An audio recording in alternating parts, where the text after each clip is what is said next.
mesdames, messieurs, et bien évidemment, toute autre personne regardant cette vidéo, je suis très content de vous retrouver pour un bulletin. Un bulletin, qu'est-ce que c'est? C'est tout simplement, sur la chaîne, on va récupérer des rumeurs, des actualités, des déclarations, des officialisations de l'univers, là pour le coup de DC, et on en fait une vidéo. Sachez qu'il y a tellement de ce genre de contenu récemment qui sont sortis sur la chaîne, enfin sur la chaîne pas du tout, mais en tout cas sur les différents réseaux sociaux, que sur la chaîne, on peut avoir la possibilité de faire 3 bulletins d'affilée. Donc là, c'est le premier, peut-être que demain il y en aura un, en tout cas, je vais les tourner à la suite, donc ne vous étonnez pas si j'ai le même pull champion, et ça va être plutôt sympa, sachant qu'aujourd'hui on a un casting de rumeurs, d'actualités, de news, peu importe, qui est plutôt garni, hein, puisqu'on a d'un côté du Superman, parce qu'il y a une petite information qui est sortie, on va vite faire revenir sur certaines choses aussi par rapport à Superman, nos attentes, etc.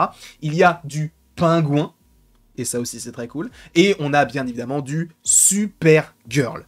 Donc accrochez-vous, installez-vous, on va commencer tout de suite à parler, je ne sais pas, mais en tout cas on va parler de Superman. Superman est un film, donc je vous le rappelle, réalisé par James Gunn, un film qui est censé sortir pour le mois de juillet 2025 et précisément le 11, si je ne dis pas de bêtises, en tout cas si jamais il n'est pas décalé. Actuellement on est en plein tournage, cela fait déjà peut-être un mois qu'on est minimum, hein, parce que ça fait peut-être même un peu plus, qu'on est déjà en train de tourner le film. On sait que donc le film devrait être tourné en IMAX entièrement, sachant que l'IMAX c'est une technologie particulière qui fait que l'écran est plus grand, tu as également quelque chose au niveau du son qui est vraiment très spécial. Aussi, c'est un coût, hein, parce que même en ayant une carte, admettons pâtée, moi je sais que pour regarder un film en IMAX, je paye 8 € de plus, donc soit le prix, enfin une bonne partie du prix d'un ticket, ce qui est quand même assez conséquent, mais c'est vrai que c'est une expérience particulière. Je ne trouve pas forcément le prix legit, hein, je ne suis pas là non plus pour commenter les prix, mais en tout cas, c'est quand même un supplément à apporter, mais c'est vrai que un film tel que Superman en IMAX, ça peut rendre très très bien. Moi, le dernier film que j'ai vu en IMAX, c'était Godzilla Minus One, et bon, bah, que dire de ce film? Déjà, l'histoire est géniale, mais aussi le visuel, toute l'ambiance IMAX était folle, donc j'ai hâte déjà de le revoir si jamais il le repasse au cinéma, même si bon, je pense que ça ne va pas forcément arriver de sitôt. Mais je suis très très très content de savoir que bon, bah, ce film-là se tourne également en IMAX. Pour eux, c'est aussi une rentabilité un peu plus importante, puisque bah, c'est plus cher de regarder un film en IMAX. En tout cas, voilà la petite première information, c'est qu'on a ce film qui est censé donc se tourner entièrement en IMAX, sachant que, bon oui, je vous montre la photo du costume, qui a quand même pas mal déçu sur les réseaux sociaux. Moi, quand je l'ai vu, je m'étais dit, oh, en vrai, c'est pas mal, mais c'est vrai que même ceux qui sont vraiment, vraiment fans de Superman ne trouvent pas forcément qu'il est cohérent par rapport à telle ou telle chose. Je ne sais pas quoi en penser, moi je le trouve plutôt cool, mais encore une fois, je ne connais pas véritablement l'histoire de Superman pour vraiment me dire est-ce qu'il colle avec l'idée que j'en ai.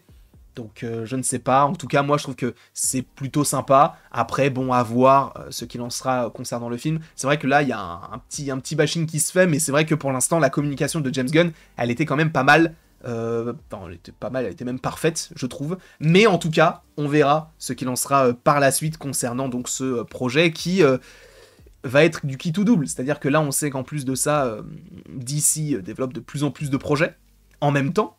Là on sait qu'il y a du Peacemaker, etc. Donc si on se foire sur du Superman, ça risque d'être assez compliqué sur la suite des événements, donc il faut vraiment qu'il réussisse. Alors est-ce que ce film fera le milliard?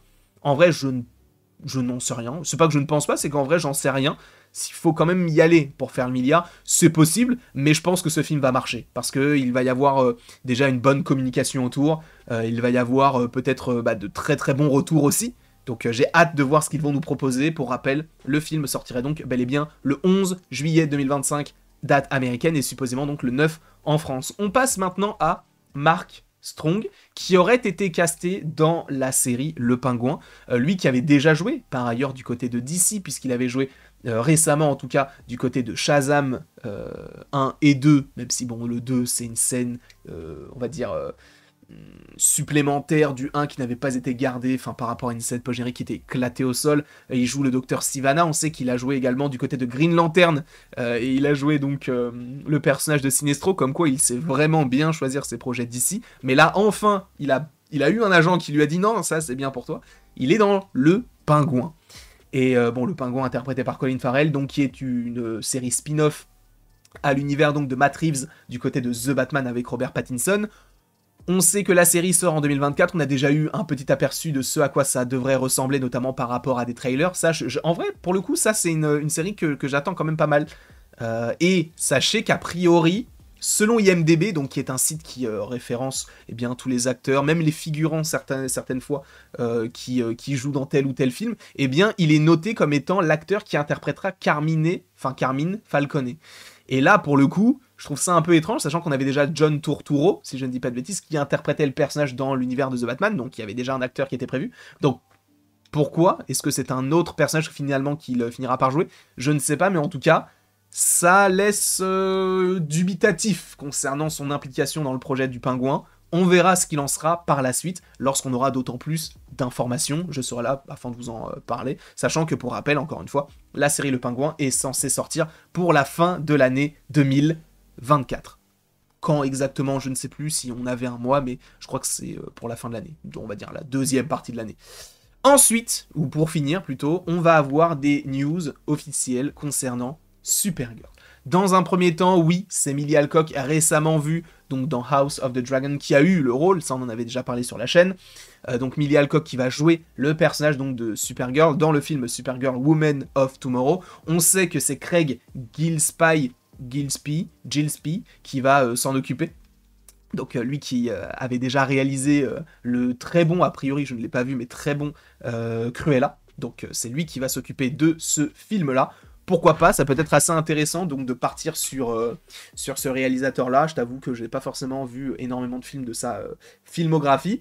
Et du coup, il y a une autre information capitale, c'est que le film devrait sortir pour le 26 juin 2026. Donc, je crois qu'il y avait... Alors, ce n'est pas sûr, mais je crois qu'il y avait des rumeurs comme quoi le film pourrait rentrer en phase de tournage à la fin de l'année, ce qui laisserait quand même une grosse marge entre le tournage et la sortie du film, qui laisse présager donc un gros travail de pré-production, de production et de post-production, et donc aussi de s'assurer le fait de... Voilà, on laisse passer le temps, sachant que du côté, pour faire un récapitulatif, du côté de l'univers DC de James Gunn, on va avoir normalement... cette année Créature Commandos, l'année prochaine on aura Superman, et a priori à la fin de l'année Peacemaker, et pour l'instant 2026 donc on a ce projet-là, donc de Supergirl Woman of Tomorrow, sachant que on sait qu'a priori c'est bien Andy Muschietti qui devrait s'occuper du film sur Batman, donc The Brave and the Bold, et qu'en plus de ça, c'est James Mangold qui devrait s'occuper de Swamp Thing, donc on a quand même pas mal de réalisateurs qui sont déjà prévus pour pas mal de projets, sachant qu'on sait qu'il y en a encore plus qui arrivent, ça va donner énormément de travail à James Gunn. Bref, en tout cas, sachez qu'en plus de ça, Peacemaker, on va en parler là dans le prochain, donc demain, notamment par rapport à un personnage qui a été officialisé. Mais bref, en tout cas, je vous remercie beaucoup d'avoir été présent devant cette vidéo, devant ce petit bulletin d'ici. J'espère qu'il vous aura plu, n'hésitez pas à l'aimer, à le partager, à le commenter, à vous abonner, bref, vous faites ce que vous voulez. Et après tout ceci, il ne me reste donc plus qu'à vous dire à la prochaine. Oui, la fin de cette vidéo s'est fait avec un petit rôle léger, senteur vanille. Sympa.